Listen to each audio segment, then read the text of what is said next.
북한 정부가 외교적인 화해 움직임에도 불구하고 주민들에 대한 통제를 유지하는 통치를 계속하고 있다고 국제인권단체가 지적했습니다. 또 북한에는 감시가 만연하고 자의적 체포와 구금이 일상적으로 이루어지고 있다고 꼬집었습니다. 이현철 기자의 보도입니다. 국제인권단체인 프리덤하우스는 최근 공개한 2019 세계 자유보고서 북한편에서 북한의 핵 프로그램이 한반도 안보를 위협하고 있다고 밝혔습니다. 그러면서 김정은 북한 국무위원장이 지난해 6월 싱가포르에서 도널드 트럼프 미국 대통령을 만나 역사적인 정상회담을 가졌다고 말했습니다.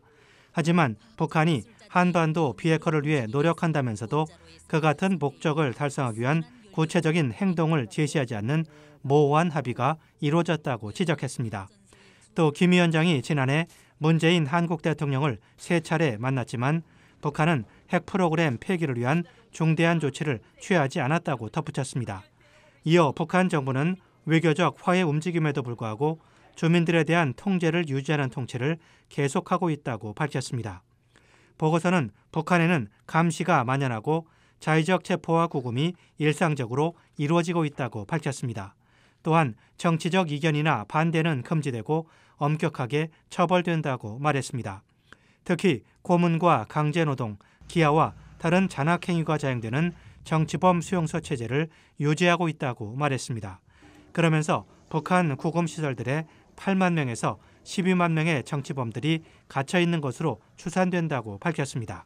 보고서는 북한의 외국인 억류 문제와 관련해 북한 법률을 위반한 것으로 알려진 외국인들에 대한 구금은 반복되는 문제라고 지적했습니다.